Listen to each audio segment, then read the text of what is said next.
नए महासचिव के लिए कई नामों की चर्चा हो रही है। बजरंग लाल बागड़ा, कृष्ण मोहन और नीरज दौनोरिया के नामों पर विचार हो रहा है। हालांकि बजरंग लाल बागड़ा रेस में सबसे आगे हैं। राजस्थान के सीकर के रहने वाले बजरंग बागड़ा बीएचपी के केंद्रीय और अंतर्राष्ट्रीय महामंत्री के अलावा पेशे से सीए हैं। वहीं नीरज दौनेरिया बजरंग दल से जुड़े हैं। नीरज दौनेरिया बीएचपी के इंद्रप्रस्थ क्षेत्र के संगठन मंत्री हैं, जबकि Krishna Mohan retired IFS officer हैं। दान की चोरी के मामले में एफआईआर कृष्ण मोहन ने ही दर्ज कराई थी। मंदिर ट्रस्ट के अध्यक्ष महंत नृत्य गोपाल दास ने पहली बार चढ़ावा चोरी पर रिएक्शन दिया है। नृत्य गोपाल दास ने कहा, ये करोड़ों हिंदुओं की आस्था का विषय है। जिन लोगों ने राम मंदिर में चढ़ावा चोरी का महापाप किया, उन्हें कड़ी से कड़ी सजा मिले। एक भी दोषी नहीं बचने चाहिए। हमें पीएम मोदी और सीएम योगी आदित्यनाथ पर पूरा विश्वास है। चढ़ावा चोरी को लेकर अखिलेश यादव ने फिर से बीजेपी पर हमला बोला और कहा कि हमारी आस्था और श्रद्धा से खिलवाड़ हुआ है। बीजेपी के डबल इंजन में पावर स्ट्रगल चल रही है। सत्ता के लिए ऐसा संघर्ष है, उन्हें श्रद्धा और आस्था की कोई परवाह नहीं। अखिलेश ने आगे कहा कि खजाना देखकर ये लोग अंधे हो गए। एक चोर को सब चोर ही नजर आते हैं। चढ़ावा चोरी को लेकर विपक्ष के हमलों पर डिप्टी सीएम ब्रजेश पाठक ने पलटवार किया और कहा कि अयोध्या धाम की घटना दुर्भाग्यपूर्ण थी, लेकिन कांग्रेस और सपा को अयोध्या पर बोलने का हक नहीं। कांग्रेस और समाजवादी पार्टी ने कई बार भगवान राम पर टिप्पणी की, उनके अस्तित्व पर सवाल उठाए। राम भक्तों पर गोली चलवाने वाले कम से कम अयोध्या पर तो ना ही बोले। राम मंदिर चढ़ावा चोरी मामले में अब तक करीब 60 लोगों के बयान दर्ज हो गए हैं। कुल करीब 140 लोगों के बयान दर्ज होने हैं। एक हफ्ते के अंदर बचे हुए सभी लोगों के बयान दर्ज होना है। चंपत राय का बयान पहले दर्ज हो चुका है, जबकि अनिल मिश्रा और गोपाल राव का बयान दर्ज होना बाकी है।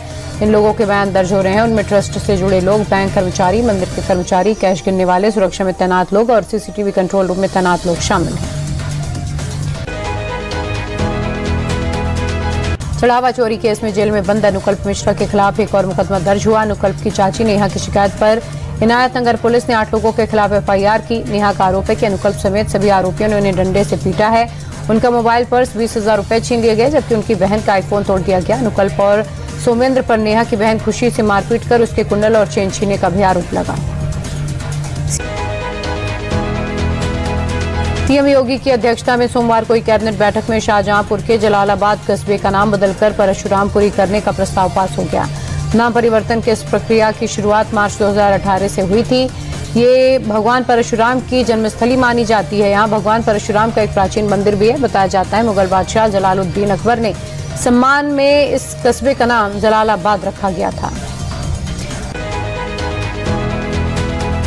देश में पहली बार किसी राज्य के वक्फ बोर्ड में हिंदू सदस्यों की नियुक्ति हुई। एमपी सरकार ने वक्फ बोर्ड का पुनर्गठन करते हुए इंदौर के मनोज मालपानी और राघवगढ़ निवासी अनिमेश भार्गव को सदस्य बनाया।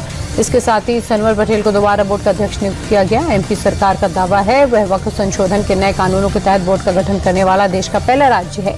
नए बोर्ड में कुल 10 सदस्य हैं। इससे पहले वक्फ अधिनियम 1995 के तहत राज्य वक्फ बोर्ड के सदस्य केवल मुस्लिम समुदाय से ही होते थे।